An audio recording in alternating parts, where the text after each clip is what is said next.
खुशखबरी खुशखबरी खुशखबरी। आज मैं एक बहुत खुशखबरी देने वाला हूँ।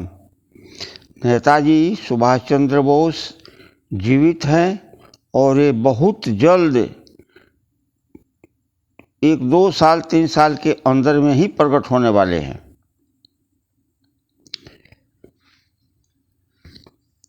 ये प्रवचन तारीख 11/9/2023 ईस्वी को लिखा हुआ है। ये प्रवचन नंबर 301 है। मैं डॉक्टर उमाशंकर प्रसाद श्रीवास्तव नेताजी सुभाष चंद्र बोस द्वारा संस्थापित किया गया 1995 ईस्वी में हिंदुस्तान समाजवादी प्रजातंत्र सेना भारत के बिहार प्रांतीय अध्यक्ष 1996 ईस्वी में मैं निर्वाचित हुआ था। भारतीय निर्वाचन आयोग द्वारा ये सेना रजिस्टर्ड है। रजिस्टर्ड नंबर 56 195 है।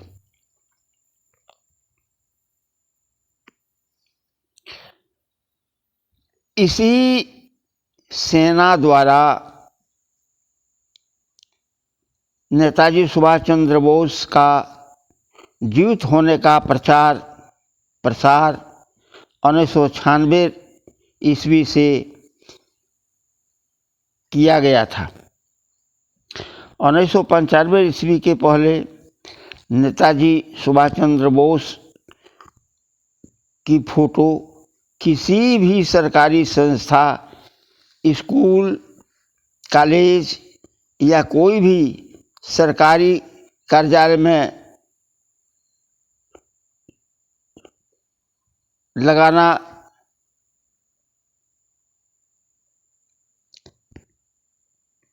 रखना सरकार से मना था, क्योंकि नेताजी सुभाष चंद्र बोस एक युद्ध अपराधी हैं। 1997 ईस्वी में राष्ट्रीय अध्यक्ष श्री अरविंद प्रताप सिंह जी ने मेरे पास 1-2 पेज का कागज भेजा, जिसको छपवा कर बिहार प्रांत में प्रचार कराना था। प्रथम पेज में लिखा था, नेताजी सुभाष चंद्र बोस प्रकट होने के लिए तैयार। अगर भारत सरकार 3 महीना रेडियो, अखबार, टेलीविज़न के माध्यम से प्रचार करा दे कि नेताजी सुभाष चंद्र बोस प्रकट हो जाएं, इनकी सेवा सरकार और जनता स्वागत करेगी और उनके ऊपर जो देशद्रोही का आरोप लगा हुआ है उससे भारत सरकार नहीं मानती है। दूसरा पेज पर 50 आदमियों का नाम था, जिन मंत्रियों का हीरा, सोना, चांदी, रुपया विदेश में ब्रिटानिया सरकार में के बैंक में जमा था, वो 1995 ईस्वी में उसका मूल्य लगभग 31 शंख था। बैंक के कोड नंबर के साथ भेजा गया था, जिसका दोनों पेज का फोटो मैं छपवा कर यूट्यूब पर भेज रहा हूँ। इसको छपवा कर मैंने बिहार प्रांत के सभी जिला अध्यक्षों के पास भेज दिया था।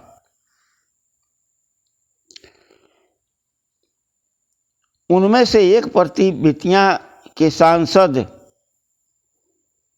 श्री मदन प्रसाद जायसवाल को 1997 ईस्वी में छठ के दिन दे दिया था और कहा कि इन 50 व्यक्तियों के नाम चांदी, सोना, हीरा ब्रिटानिया सरकार में जमा है, बैंक के कोड नंबर के साथ में।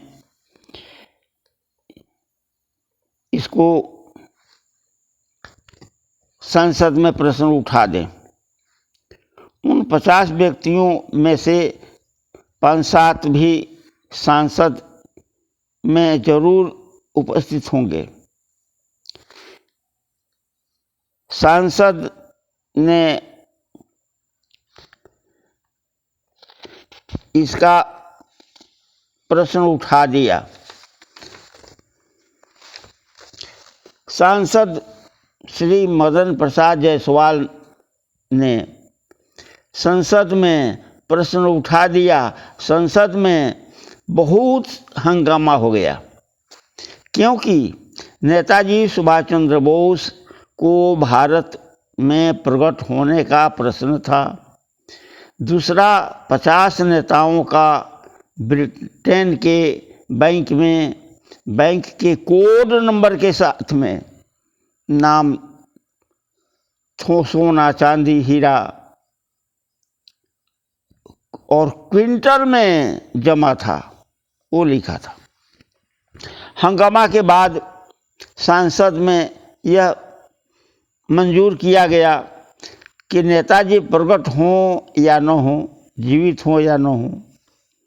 1997 ईस्वी में उनकी जन्म शताब्दी दिवस सरकार सभी सरकारी कार्यालय में साल भर तक मनाएगी। 1997 ईस्वी में साल भर तक नेताजी सुभाष चंद्र बोस के जन्म शताब्दी दिवस मनाया गया। तब से सभी सरकारी संस्था वो कार्यालय में नेताजी सुभाष चंद्र बोस का फोटो लगाना शुरू हुआ।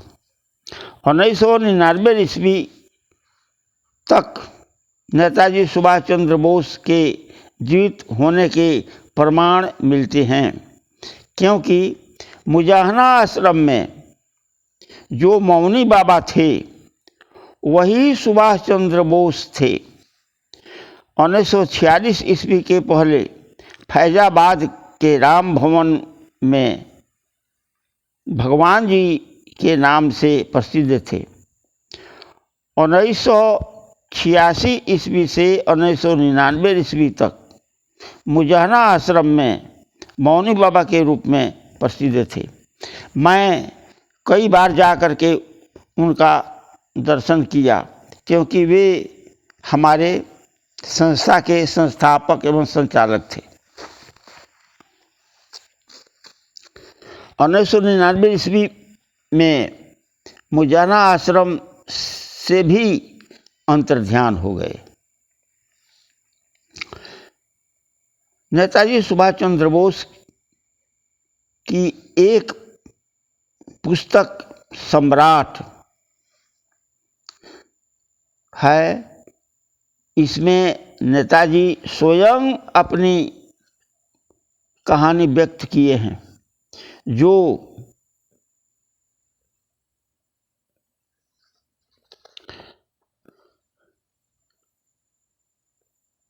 गोरखपुर के डॉक्टर बागची द्वारा लिखित प्रस्तुत पुस्तक सम्राट है। उस पुस्तक से यह साफ साफ पता चलता है कि नेताजी सुभाष चंद्र बोस 2039 ईस्वी में समाधि लेंगे। वे एक साधु के रूप में तपस्या में लीन हैं। तृतीय विश्व युद्ध के अंतिम समय में एक बार भारतवासी को अवश्य दर्शन देंगे, जब उनके ऊपर से युद्ध अपराधी का कानून दूर हो जाएगा। अभी भी भारत इंग्लैंड का गुलाम है। हम पूर्ण स्वतंत्र नहीं हैं। 1947 ईस्वी में जो आज़ादी भारत को दी गई वह 52 वर्षों के पट्टों पर 1999 ईस्वी तक दी गई है। 2002 ईस्वी में अटल बिहारी वाजपेयी जी कोहिनूर हीरा के लिए इंग्लैंड गए। वहाँ 20 वर्षों तक पुनः पट्टा का समय बढ़वा लिया गया, उनसे दस्तखत करवा लिया गया। 2022 ईस्वी तक समय बढ़ाया गया है। अब तृतीय विश्व युद्ध होने का समय है।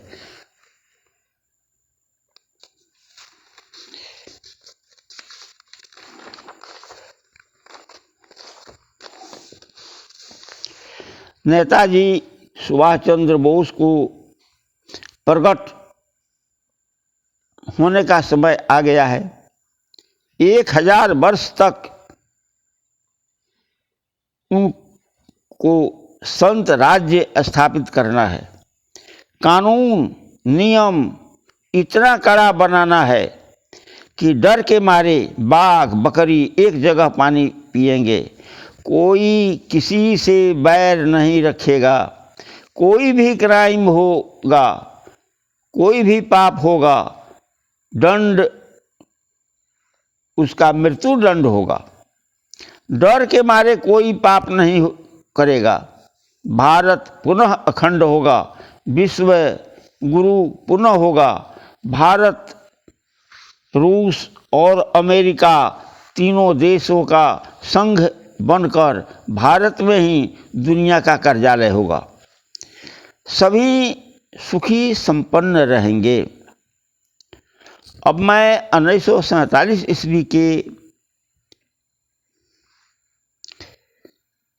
इसकी मिली हुई अधूरी आज़ादी के संबंध में संक्षेप में वर्णन करता हूँ। भारत की आज़ादी अधूरी जब मिली तो एक समझौता के तहत मिली। 911 शर्तों पर मिली है।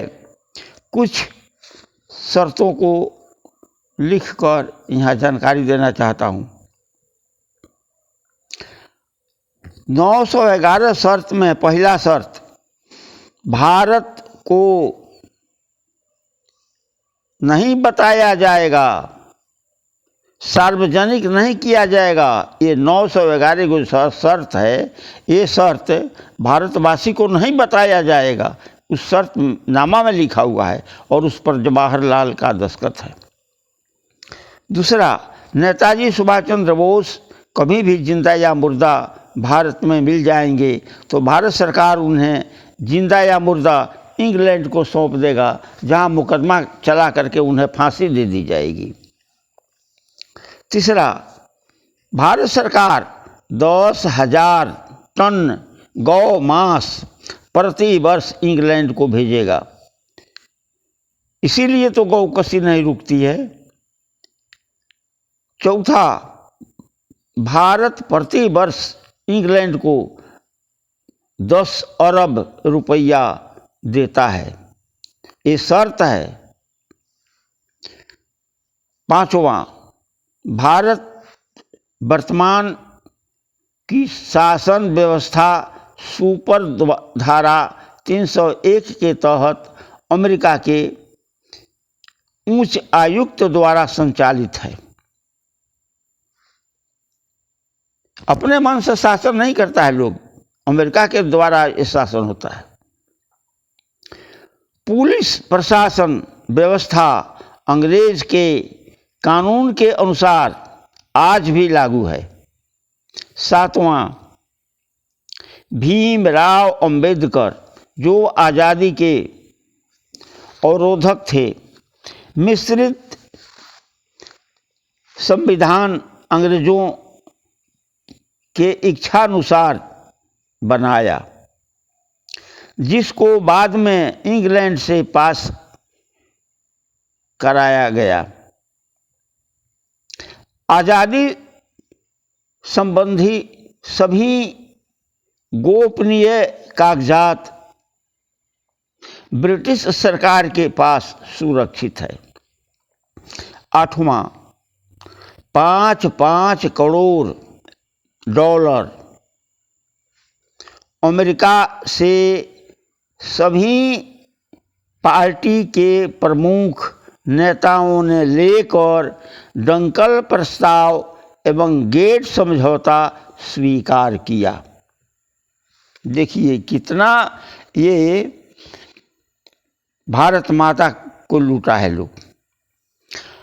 भारत माँ को लूट लूट कर जनता के खून पसीने की कमाई इन्होंने विदेशों में लगभग 31 संख रुपया जमा कर रखा है और ऐशो आराम की जिंदगी व्यतीत कर रहे हैं। फलस्वरूप नेताजी सुभाष चंद्र बोस को हिंदुस्तान समाजवादी प्रजातंत्र सेना भारत का गठन करना पड़ा। इसके संस्थापक एवं संचालक नेताजी स्वयं सुभाष चंद्र बोस जी हैं। 10वां, आज़ाद हिंद सरकार भंग नहीं हुई है। नेताजी जो आज़ाद हिंद सरकार के गठन किए थे वो सरकार भंग नहीं हुई है। वो सरकार कार्यरत है, अपनी काम कर रही है।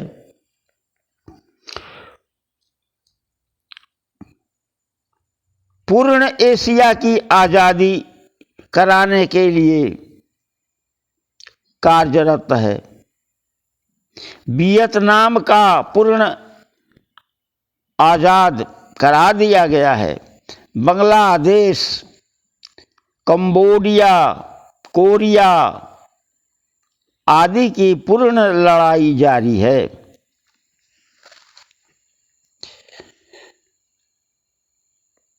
इस प्रकार हम देखते हैं कि हम पूरा स्वतंत्र नहीं हैं। धन्यवाद।